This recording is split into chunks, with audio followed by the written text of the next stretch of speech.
Hello, my friends, and welcome to the podcast. Today we have Caolan Robertson, who is doing a fantastic journalist job out there in Ukraine. Caolan, hello. Hey, thanks so much for having me. It's really cool to be on this channel. I've been watching it for years. Caolan, I just watched your masterpiece video. Then you went to the front lines. I really enjoyed those videos.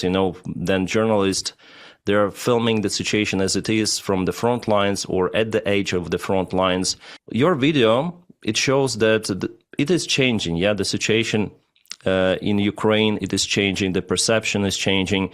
It was a little more pessimistic than the last time I saw your report. Tell us, like in general, in a couple of words about your job there, your journalist job, and how maybe your perception also changed. Just a couple of words. And I'm going to put the link for your original video in a video description here right below for guys to check out your masterpiece work. Okay, cool. No, thanks. I mean, this was a difficult report to make, and it's not something I expected to find once I got to Kramatorsk, but I've been filming in the Donbass since 2023, and before that, since 2019, I've been making videos with Serena Zabriskie, countering Russian disinformation and talking about Russian money in London and in British politics. So I've been covering Russian influence for years now, but since the full-scale invasion, that's when I started to come to Ukraine. I would come to Kyiv and then went to the Donbass and basically moved here full-time just to do it around the clock. I was working for an organization called Byline back then, which was great. I was running the TV department, but I couldn't be fully here full time in Ukraine. And I think to fully understand exactly what's going on in the country, you kind of have to, especially in areas like the front line, visit really, really frequently. So I left that job and now I just do this full time. For every month I've gone to a different frontline area, whether that's a place like Kherson or on the border of Sumy when I went to Suja, or on this trip, the Donbass. And every time there's been a really kind of optimistic stream throughout everything. In 2023, places like Izium had just been liberated. Early 2023, Kherson had been liberated. And there was this feeling that the Russians would keep on being pushed back. That stopped, but there was still a hope that at least Ukraine would hold on enough time for the Russian army to be depleted or some sort of peace to come. And for the first time on this trip, there was almost no optimism in the political sense. Everybody was exhausted. Everybody was bringing up the political scandals that have been coming out, the corruption scandals that have been coming out. And off camera, a lot of soldiers were saying, and I completely understand why they don't want to say it on camera, that they're hearing that the mobilization issues are really difficult with circulations, with the type of people that are being mobilized. Sometimes some of them are not really fit health wise for service, and so it's discouraging a lot of people from volunteering. Now, everyone I spoke to in the Donbass volunteered to fight. None of these people were mobilized. They're doing it because they love Ukraine and want to defend their country. But that was just one aspect of it that was getting people down, and this is something the Ukrainian government could quite easily fix with internal overhauls. But that was one thread throughout the whole thing. And I'm telling you this now because I couldn't say it in the documentary. A lot of people wouldn't say that on camera, but that is the reality.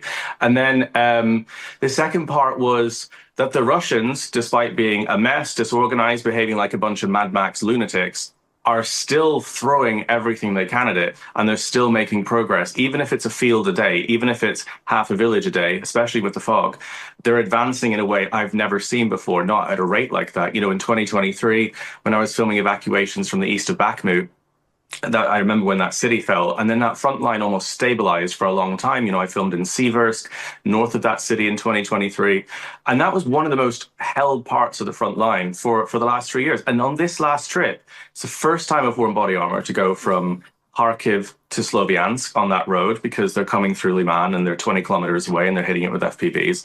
And the Russians have apparently entered Siversk, and you could feel and hear a difference. And I was staying in Lviv and Kramatorsk at this time. You could hear it so much louder, so much closer, artillery coming in and out. They hit the market there. They started to sort of empty out all the cities like they did before they took Bakhmut at a much faster rate. And it felt like things are deteriorating now much more rapidly than there were before. And that's not the whole story as well. Everyone, again, who I interviewed who was fighting there still told me they're doing it because they love their country. They come from Dnipro, Zaporizhia, different regions where they know if the front line isn't stopped here, the Russians are going to keep going. They're going to keep going until they take all of Ukraine. And the only way to stop that is to hold them where they are and stop them at the Donbass. And they're still incredibly motivated to do that. But there is a difference now, and it's difficult, and politically as well. A lot of the soldiers aren't following what's happening with Witkoff, the meetings, any of these things. But watching that from my perspective, that feels like a really difficult time as well, because it feels like the US is done with helping Ukraine in any format. Not US citizens, but Donald Trump's administration.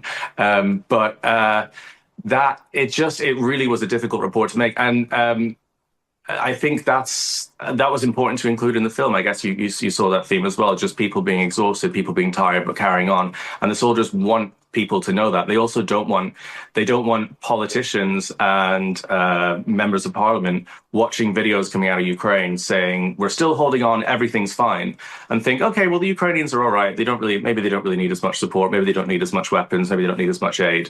You know, I saw a video recently where they're fighting back. They took a village back. It's fine. They're like, no, the situation is really critical. It's more chaotic and critical now than it ever has been before.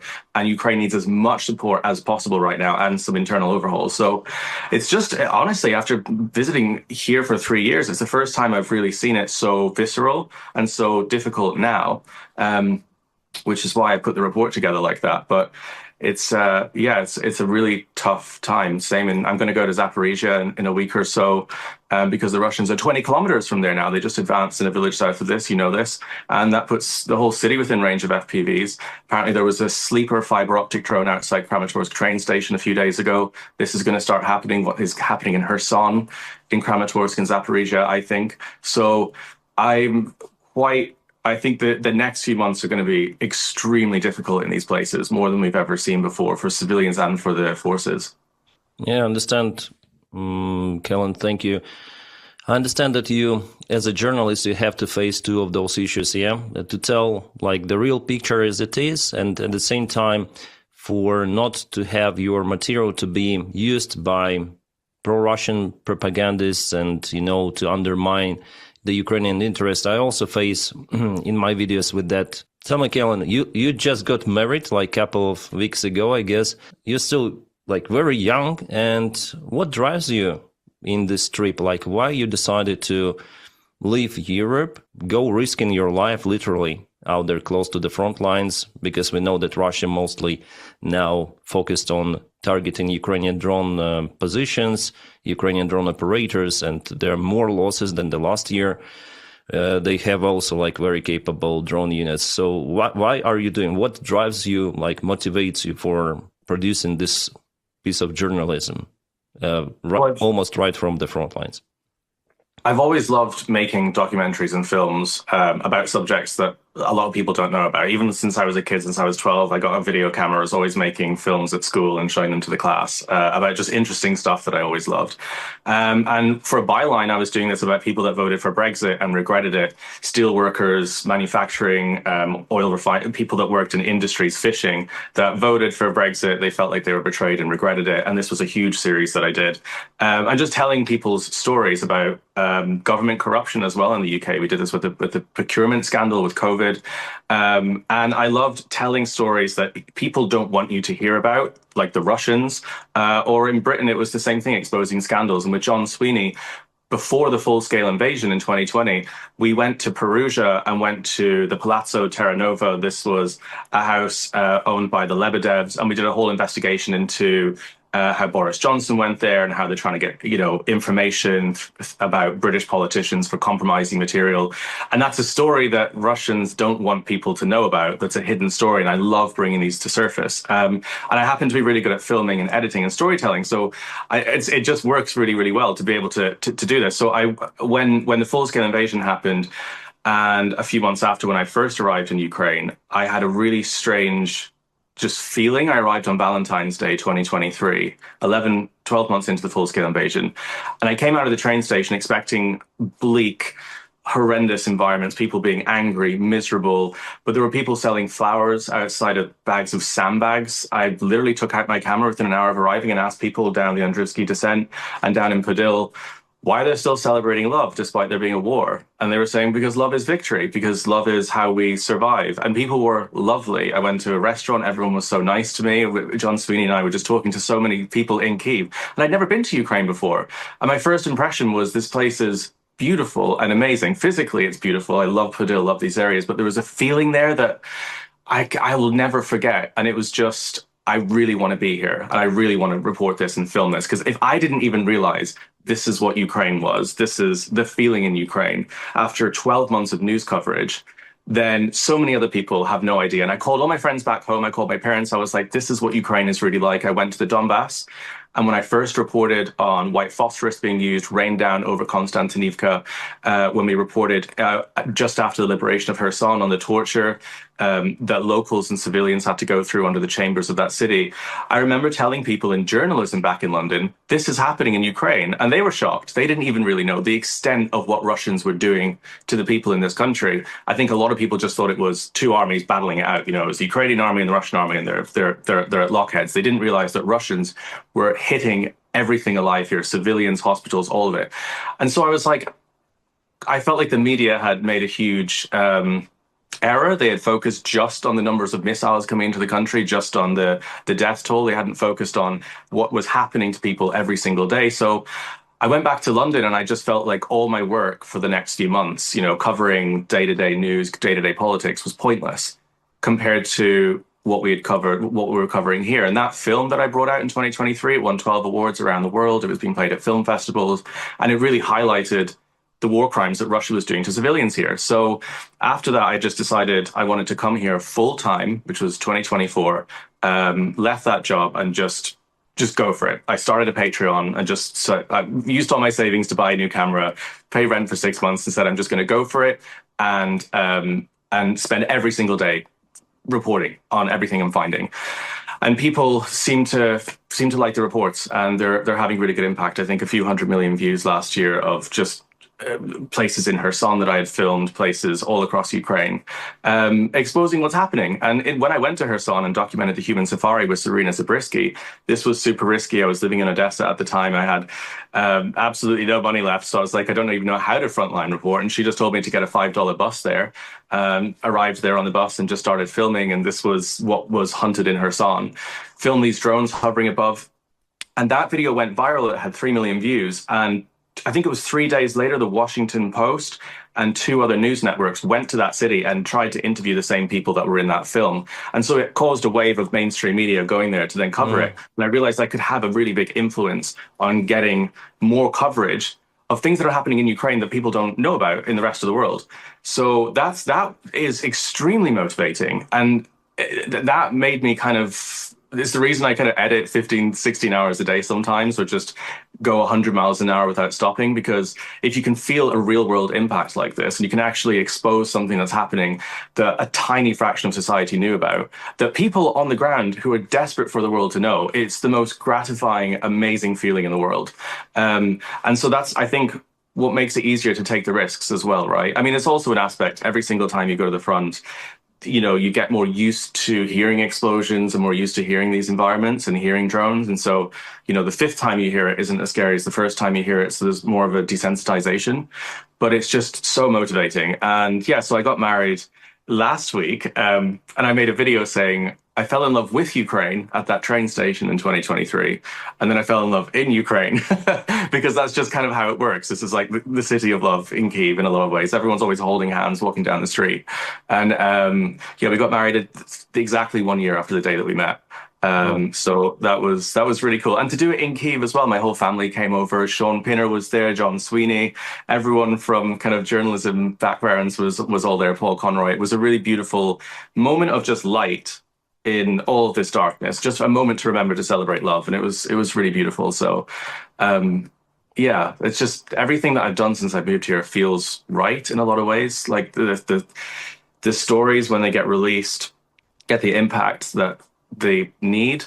And I don't know, just things fall into place in a really strange way. But I'm motivated by that more than ever. And that's why I made this last film.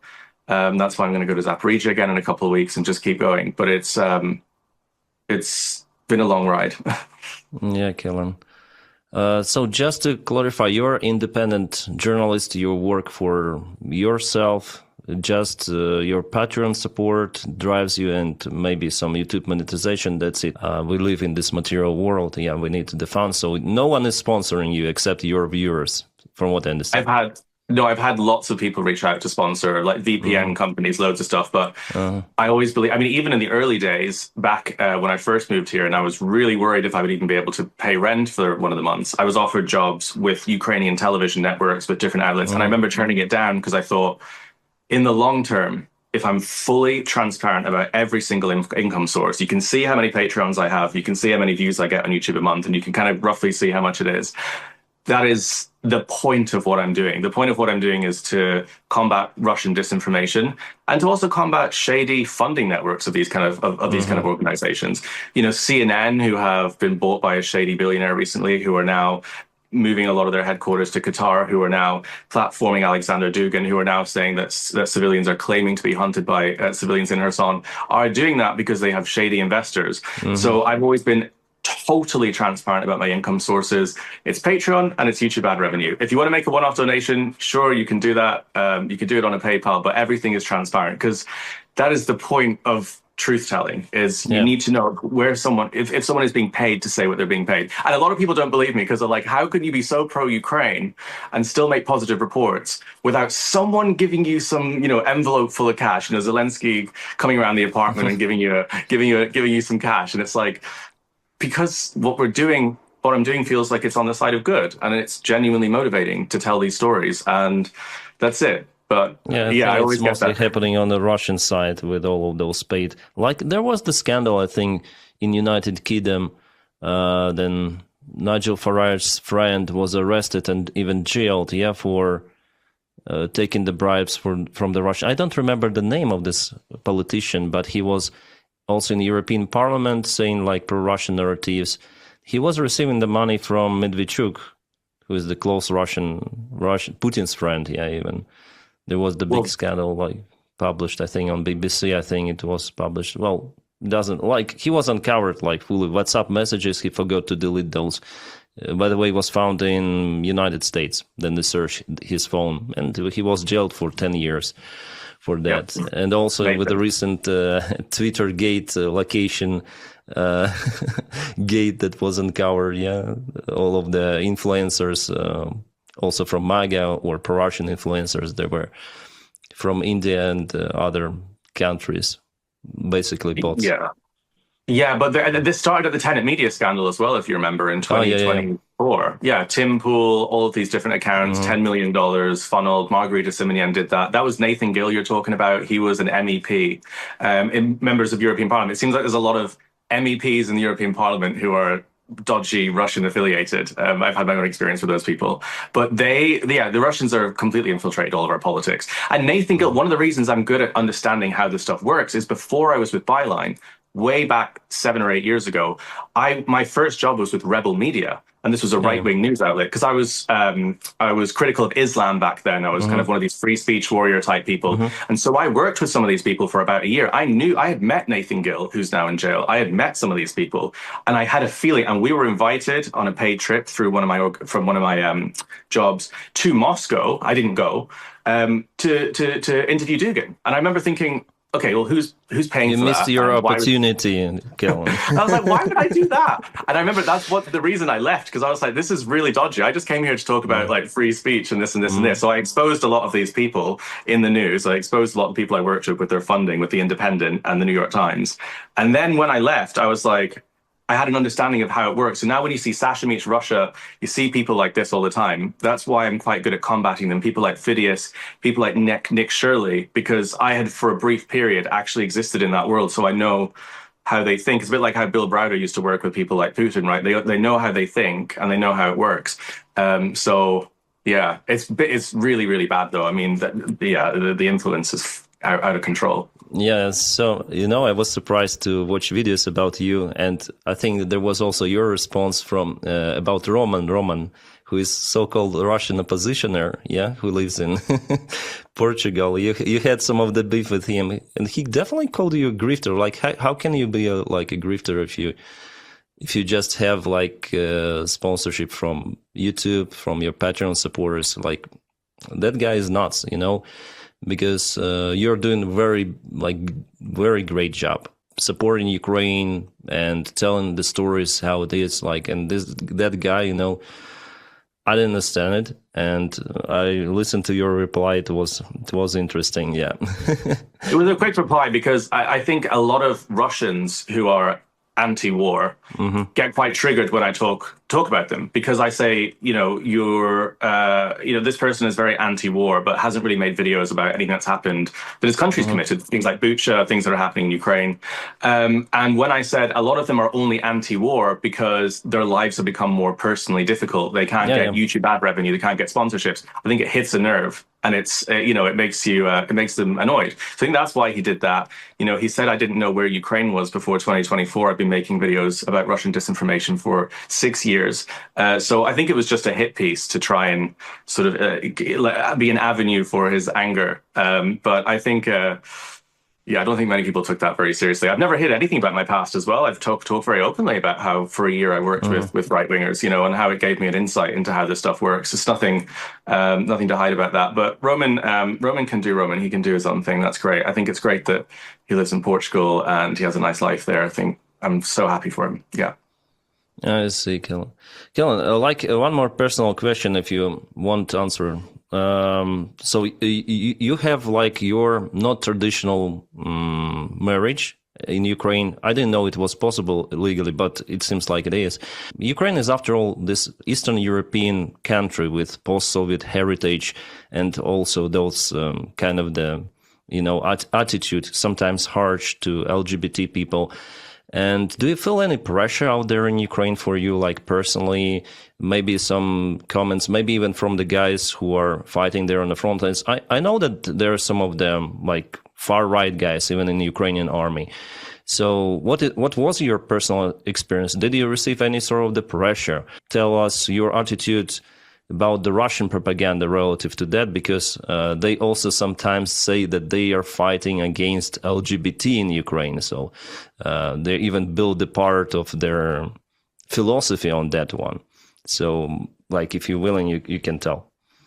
Yeah, so it's not legal in this country for two guys to get married. So we had the papers done in the United Kingdom because this person, he's a British citizen.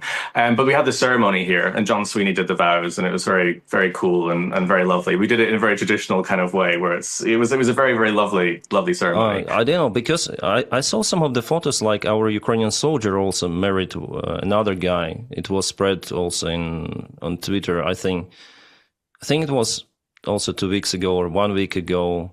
So yeah, it was a day after I posted the video saying I was getting married, and I think it was just kind of in the same week. It was a proposal in Maidan. So, but I imagine they will just go to another country, get it signed, and then have a ceremony here. But I was worried about that when I first came here. I was worried that if I came across as too camp, or if they thought I might notice that I was gay, that I might have been talked too badly or treated badly, especially by working class Ukrainians who are fighting in trenches. Right, this is in Britain, the only time when you see a lot of homophobia, it's usually in more working class areas like Sunderland, places that are a bit more industrial. But it genuinely hasn't happened. And all these soldiers that I'm filming with follow me on Instagram. They know exactly what they know about that wedding. And I think from what I felt in this country is that Ukrainians judge you based on your behavior, your attitude. If you're a good person, if you've got good humor, they'll kind of take you at face value. And if they think you're a good person in the first minute or so of chatting to you and your intentions are good, then they say, all right, fine, I don't care about what else you're doing. That's kind of the response I've had. I've never had anything said to me in the street, never had anything negatively said to me by a soldier, never experienced it. And I've always been fairly open about it.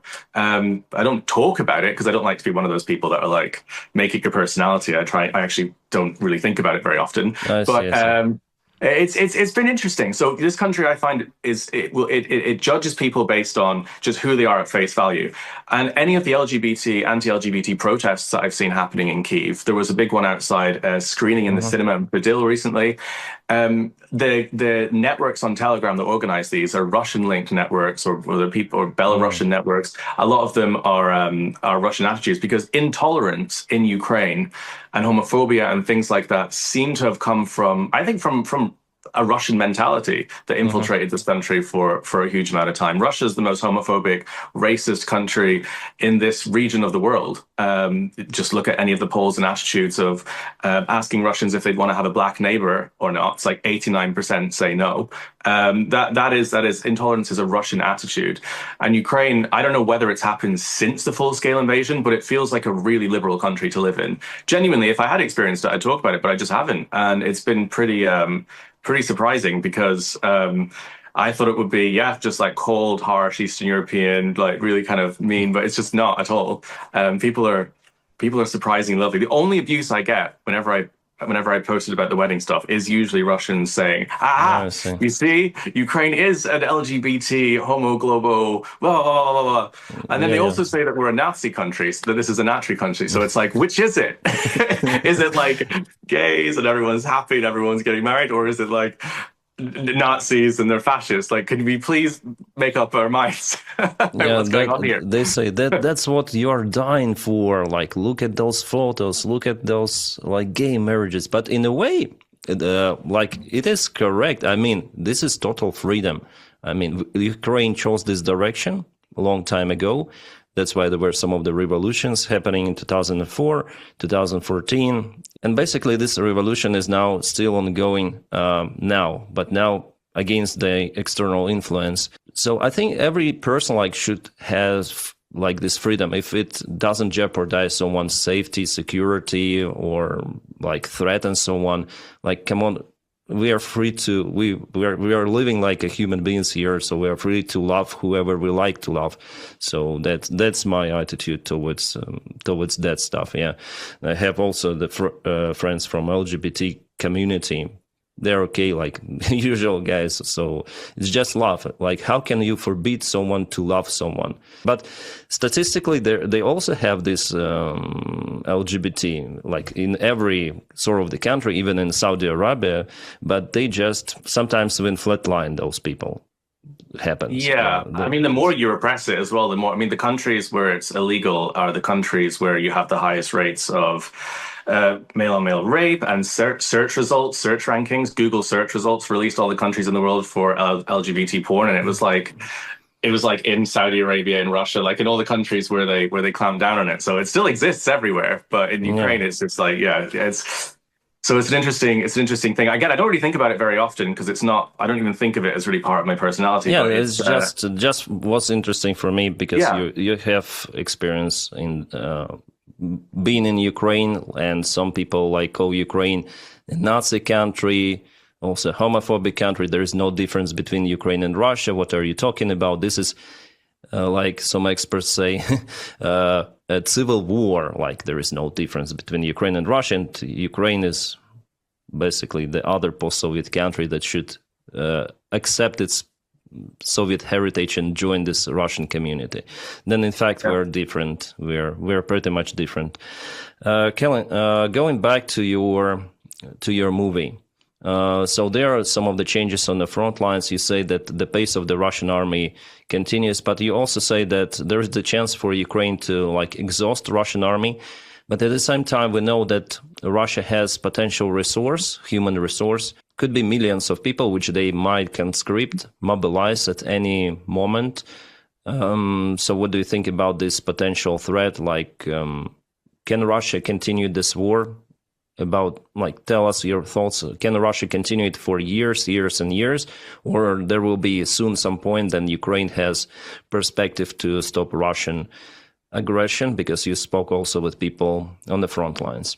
Yeah, there's only two outcomes that will fix this situation. One is Europe realizing the Russian threat immediately now and having a drastic difference in their mentality towards Russia, arming Ukraine 5 times what they're doing now and giving it 5 times more money, not bickering about frozen Russian assets like they were doing yesterday, whether it's legal or not to even give them to Ukraine, is 200 billion, but doing it now. That would cause a huge impact on Russia that would slow things down drastically and give Ukraine the upper hand. The second is for Ukraine to continue the long-range strikes. That's the only way I see it, into Crimea, into Russia, hitting Russian refineries, hitting them at the oil exports, hitting these ships, that are coming out of the Black Sea carrying Russian oil. If oil tankers can't get insured to take oil out of Russia, if captains don't want to drive boats because they're worried that they'll be hit by drones, they're not going to ship that Russian oil that fuels the war machine. That is the only way this ends. If things continue as they are right now, without those two things happening, without Ukraine intensifying those attacks and bankrupting Russia or the European Union 500 times more helping Ukraine, then very, very, very slowly, Russia will just keep mobilizing. They can carry on like the way they are for years. They can keep going, and they can go all the way. I mean, I read a report recently saying they can get all the way to Dnipro, Zaporizhia, basically the whole of the Dnipro River, but it would take 5 years. Russia will do that for 5 more years. They've been doing it for 4. They'll do it for another 4. And that isn't something to rejoice about. You know, I was listening to Times Radio the other day, and the commentators were saying, oh, it would take 4 years for Putin to get here. This is completely unsustainable. Well, they have been doing it for 4 years. And just because it's going to happen in 2028 or 2029 doesn't mean that's not horrendous for Ukraine. So it should be taken really, really seriously. I don't really like these reports about Russia collapsing in the next 2 seconds. It's not helpful. But the long-range strikes will do it. I just went to the Aegean Islands. I went to an island called Lesbos in Greece, and I was tracking Russian ships coming past. This is a film that I'm editing right now. And I was doing all the figures about how much money these ships are actually transporting, the Russian oil machine. And it's hundreds of billions, and it's Russia's main and basically only source of income. They don't really export anything else other than terrorism and propaganda. And if that slows down and stops, then the front line freezes. Soldiers' salaries might not be paid on time. Things stop. Russians will only do things if they're bribed or paid to do them. They're not going to fight and volunteer like the Ukrainians are to steal another land. So that's the best strategy. And I think it's possible. This country have increased the production of Flamingo missiles. They've increased the production of their long-range missiles, and it looks like Europe are going to be helping them with that. If they keep doing that strategy, I'm very hopeful for this country. I don't think that, Ukrainians are going to be able to walk back into Mariupol anytime soon or walk back into occupied territories, but at least the front line can be frozen and things can stop at that point. And then when it does freeze, for Ukraine to carry on hitting Russia. Russia's economy is the size of Italy's. It's not that big. And if its only export is oil and you hit the oil, it's going to stop. And they're already, going into their reserves, their gold reserves. Russian citizens are already going through a huge amount of chaos. But again, I make a lot of videos. I had 2 million views a couple of months ago talking about how Russian, society is under huge pressure right now. People are getting fed up. That doesn't mean they're going to protest it. Russians are happy to live in squalor, as far as I can see. They're happy to live back in the good old Soviet days, as they see it. In almost some ways, they glamorize struggling, and they glamorize not being able to afford bread and this and that. It's about the people, and it's about this fight, this enemy, and they're happy to adapt to that. Russians are happy at all levels of society to adapt to that, even though it's an interesting thing to talk about. So Russia is happy to bring itself back to not just the Soviet days, but the Stone Age for its population until Putin delivers what he promised his people, which is the whole of Ukraine, unless it's stopped economically. That's honestly the only scenario I can see working in this. Thank you. Yeah, about Russian people, I'm honestly very surprised, because even during the Soviet times, then there was the war in Afghanistan, there were way less losses, way. Like Russia for a couple of weeks loses the same amount of the soldiers as they lost in Afghanistan for entire 10 years. And there were protests actually happening. There were, they called Mothers of the Soldiers. They created groups, even without any access to internet, without anything. They created the movement that was influential. And because of the Afghanistan war, it was one of the factors for the Soviet Union to collapse. But here, 1 million losses, totally cancelled and wounded altogether. 1 million, and Russian society is still okay. They live like it is happening somewhere in a distance for them mainly. Maybe because they did this volunteer program for Russian soldiers. It's your choice. You want millions, you go, and maybe because of that, Russian society is okay. And maybe if Putin announces a new mobilization and takes conscripts, as it was in Chechen war, maybe that will start to influence them. But for now, there is like almost no reaction, and they're quite okay living in that. And Putin, he also, he was born in 50s.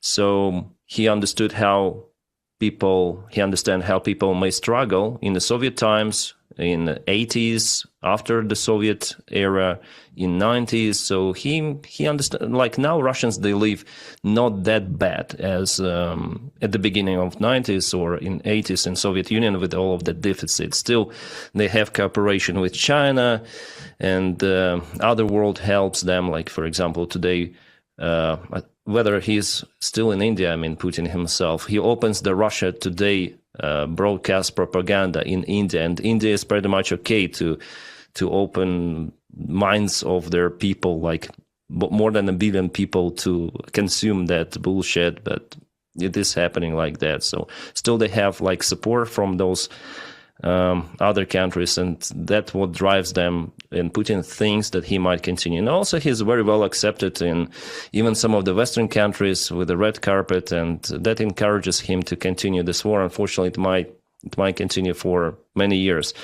And we live in this timeline, and then Europe spends more money purchasing Russian fossil fuels than helping Ukraine. And Europe still thinks that it cares more about whether taxpayers will pay more taxes, like few percent, or maybe the prices in the grocery stores will go up by 5%. They're more interested in that than to helping Ukraine fully.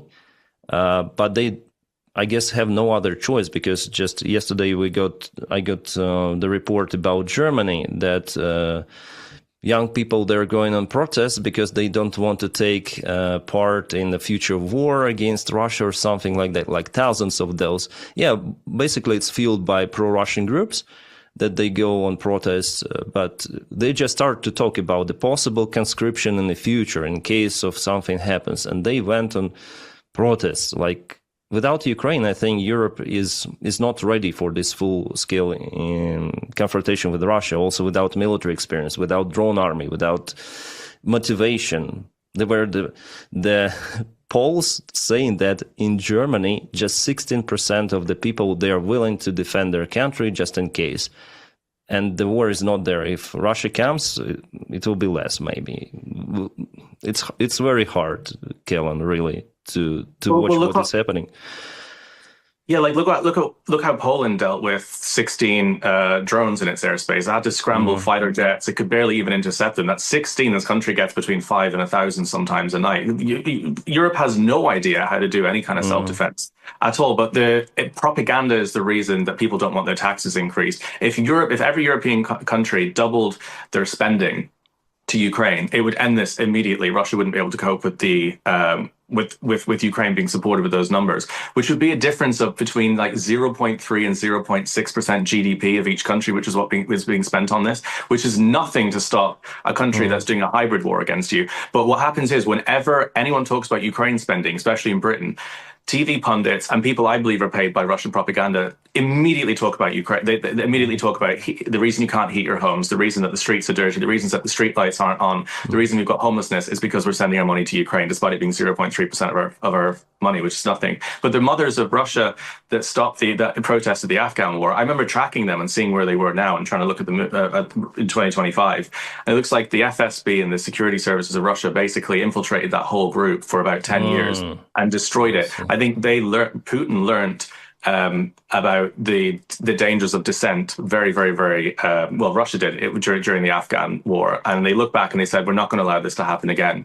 And any kind of dissent, any kind of rebellion is now completely crushed, because Russia was actually had more freedom of speech then. It actually had newspapers and press before 2022 than it does now. And the only reason they can convince the population to carry this on is because it's become like North Korea, whereas before it was still totalitarian, but now it's fully North Korean. You sing a song that's anti-Russian, you get thrown in prison. That wasn't the case before 2022. So that situation that happened in the Afghan war wouldn't even be possible now, because anyone even involved in that is either in prison or they're completely silenced. So the country has just become like completely blacked out in a very different way from the Afghan war, which is why people don't even know what's going on unless they hear their local refinery explode. So yeah, it's depressing though, especially coming back to the UK. I talked to journalists from all different backgrounds and on the phone as well. And I'm like, they're like, how is it in Ukraine? And they start complaining about how much it costs some British taxpayers. And I'm like, it is a few pounds a year. It is nothing to stop the literal invasion of Europe. But they've been convinced by Russian propaganda. It's so depressing. Yeah, yeah, we're spending so much money on Ukrainian refugees. Yeah, it works like that. And for people who are unaware, they are easily triggered by those emotions, that Russian propaganda spreads out there. For people, they understand it like that. It's like creating some sort of the group of the people to hate. Like for Russians, those are Ukrainian Nazis. For maybe Donald Trump, those are crazy liberals. You understand everything. Yeah, but I mean, there's so much of it. It's like the stuff that Phidias puts out that Elon Musk amplifies. It gets hundreds of millions of views, and people that aren't really engaged with politics see it all. They see a map and they say, "Oh, they speak Russian in the east of Ukraine, so it should be Russia." They speak English in Ireland, so obviously Britain should take that by the same logic. But nobody thinks on those levels. So it's really effective. It's really effective, but it works. It works everywhere. Friends that I've known for years message me, and they're like, "Oh, I didn't know this was the case. Oh, isn't it pro-Russian?" When they see my Instagram reels, I'm like, for God's sake, it's really, really, really effective because Russia are the ones spending billions on propaganda. No other country is doing that. Ukrainian media ask me sometimes, TV presenters and producers, they say, Ukraine needs to be putting out counter propaganda. Ukraine needs to be putting out its own propaganda to counter Russia. And I think, no, propaganda inherently is a negative thing. And Ukraine doesn't have to lie to convince people that it's on the side of good. It just has to allow journalists into this country to tell the truth. Russia needs to lie because it knows it's not on the side of good. It's on the side of evil and it's doing something bad. So it has to lie to the world. So Ukraine doesn't need to be putting out any kind of propaganda. They just need to be as open as possible as a society from its internal government, with things like corruption, and then with allowing journalists in, which they're doing. So, yeah. Caolan, and tell us, what are your thoughts about those peace deal negotiations happening? Like, is it for something, or will it change something? No, I mean, Russia has no interest in peace. They're just trying to delay any kind of support for Ukraine. Whenever Europe tries to rally together and say, right, we're going to do an aid package, we're going to help Ukraine, Russia suddenly starts talking about peace again so they can delay it. And so they can have the Europeans say, oh, guys, hold on, wait, just before you send it in the post, just before we package these weapons, Russia might actually want a little bit of peace. Apparently, they want a ceasefire. Let's just hold on for a second, allow this to carry on for longer so Russia can take more land. It's literally nonsense. Peace negotiations. I mean, we had the reset button that Hillary Clinton hit with Sergei Lavrov back years and years and years ago before he invaded Crimea. And that was a reset of relationships. It was a positive relationship between Russia and the rest of the world, Russia opening up, Russia wanting peace. And then Russia stole Crimea, and Russia was rewarded for stealing Crimea by Europeans buying more Russian oil. So any kind of peace with Russia is a complete waste of time. And to the point where any security guarantees from Europe are a complete waste of time. Yesterday was the 31st anniversary of the Budapest Memorandum. And that was a security guarantee from America and Europe that this very thing now wouldn't happen. And look what happened. The ICBMs, the nuclear missiles, and the silos that I was filming in last year are gathering dust. So any security guarantee should be thrown out the window. Again, the only way that this stops right now is for Russia to be unable to continue fighting the war economically. They can't pay their soldiers, their refineries are all fucked up, and their boats are on fire in the Black Sea. Or Europe quadruples its support to Ukraine. There will be no ceasefire, no peace talks. The only scenario in which that happens is if Russia convinces all of Europe and America that they're genuine about some sort of ceasefire. Things freeze for 6 months, Russia gets its act together, they do a new mobilization, they rearm, and then they storm right back towards Kyiv and Dnipro like they did in 2022. Nothing will change. Russia's history shows this. So anytime you hear the word peace talk or ceasefire, just literally close your ears. That's how it should be seen. The words, whenever the Daily Mail or the Sun or the Evening Standard or CNN write headlines saying, peace talks, Russia wants peace talks, Russia wants a ceasefire, they are literally repeating Kremlin propaganda because Russia is completely uninterested in it. I don't even think they should report this stuff. I don't think they should be sending reporters to Istanbul and to any of these places. It's because it's irrelevant. It's nonsense. It's not worth the paper it's written on. So no, I don't even listen to these things anymore, Yeah, I agree with you. Because there were already like guarantees. Some people say like Budapest memorandum, it just memorandum worth nothing. But Ukraine agreed to give up nukes for that. There were at least some paper signs, so intention to guarantee security for Ukraine. So if Ukraine gives up that, please guarantee it, at least with weapons.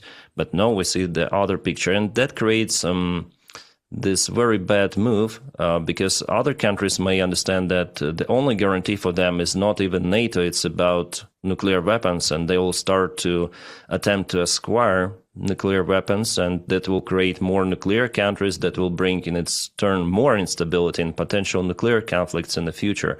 So what our allies or partners, they did is basically they put at the brink this sort of outcome, for the world, for the countries to understand that there is no organization, community, alliance that may 100% guarantee something, because there could be some leader elected, like it is happening in the United States, who might say, no, we're going to make peace with this aggressor, and we do not have the difference between aggressor and victim. For us, it's deal. Let's make a deal to earn more money, but they are just being outplayed by KGB actors. So yeah, this is kind of the dangerous way we are heading towards to.